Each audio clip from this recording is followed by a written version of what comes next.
আজি ডিডিসি ধেমাজি জিলা আক্ৰাছু হয় দুদত 511তম চিলাৰায় দিৱস তাৰ লগতে আপোনালোকৰ ধেমাজি ডিস্ট্ৰিক্ট কমিটিয়ে এনে কি প্ৰগ্ৰাম লোৱা হৈছে কাৰ্যসূচী কি লোৱা হৈছে আজি তাৰ বিষয়ে অলপ জনাবৰ কাৰণে অনুৰোধ জনোৱা হ'ল। হয় আজি 511তম বিশ্ব মহাবীৰ চিলাৰায় দিৱস জন্ম জয়ন্তীৰ আজি ধেমাজি জিলা কোচ ৰাজবংশী ছাত্ৰ সন্থাৰ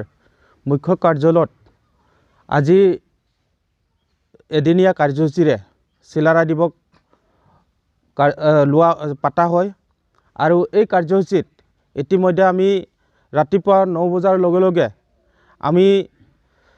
পতাকা উত্তোলন কাৰ্যসূচী হাতত লৈছিলোঁ আৰু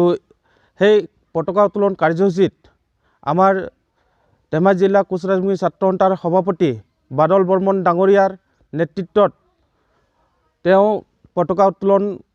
কৰিলে আৰু ইতিমধ্যে পতাকা উত্তোলন কাৰ্যসূচী আমি সমাপ্ত কৰি লগে লগে বিশ্ব মহাবীৰ চিলাৰায়ৰ প্ৰতিমূৰ্তিৰ মাল্য অৰ্পণ কাৰ্যসূচী আমি হাতত লৈছোঁ পুৱা 10 বজাত আৰু এই কাৰ্যসূচীত মাল্য অৰ্পণ কৰিছে দিগেন ৰায় ডাঙৰীয়াদেৱে আৰু ইয়াৰ পিছতে আমি আমাৰ ধেমাজি জিলাৰ অন্তৰ্গত 10খন আঞ্চলিকত থকা আঞ্চলিকৰ সভাপতি সম্পাদক লগতে আমি গণ্যমান্য ব্যক্তিসকলক এটি সম্বৰ্ধনা অনুষ্ঠান ল'ব বিচাৰিছোঁ আৰু ইয়াৰ পিছতে আমি বিভিন্ন কাৰ্যসূচী ল'ম আৰু দিনজোৰা কাৰ্যসূচীৰে আজি আমি এই চিলাৰায় দিৱসখন পাতি আমি সমাপ্ত কৰিম বুলি ভাবিছোঁ। এই কাৰ্যসূচীতে কি তথ্য লৈ আপোনালোকে আলোচনা কৰা হয় আজিৰ কাৰ্যসূচীৰ লগতে? আজিৰ কাৰ্যসূচীত বিশেষকৈ আমাৰ তেনেকুৱা তথ্য নাই যে আমি এই বীৰজনাৰ যিহেতু আমাৰ কোচ ৰাজবংশী জনগোষ্ঠীৰ এটা মহান বীৰ আছিল তেওঁ 1300 শতিকাৰ পৰা আজিলৈকে সেই বীৰজনাক আমি অসমৰ তথা গোটেই সমগ্ৰ ভাৰতবৰ্ষতে কোচ ৰাজবংশী জনগোষ্ঠীয়ে এই বীৰজনাৰ প্ৰতি আজি জন্মৰ দিনাখনে তেওঁক আমি প্ৰতি বছৰে আমি পালন কৰি আহিছোঁ আৰু প্ৰতি বছৰে আমি ফেব্ৰুৱাৰী মাহৰ মাঘী পূৰ্ণিমাৰ দিনাখন এই জন্ম জয়ন্তী আমি পালন কৰি আহিছোঁ। বীৰ চিলাৰায় দেৱে আমাৰ জাতিৰ কাৰণে কি কাম কৰি গৈছে বুলি আপোনালোকে ক'ব খুজিব? তেখেতে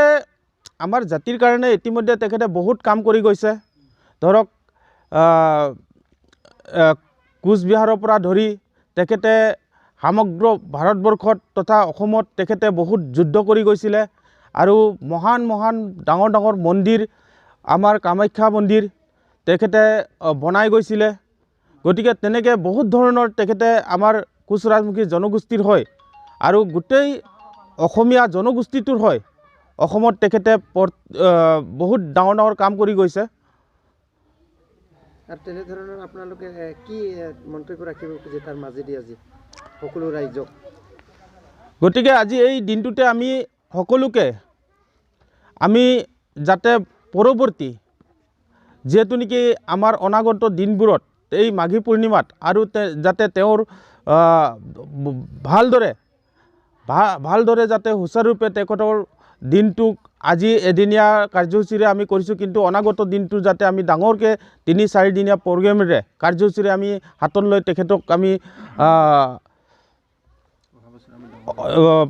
পালন কৰিবলৈ বিচাৰিছোঁ।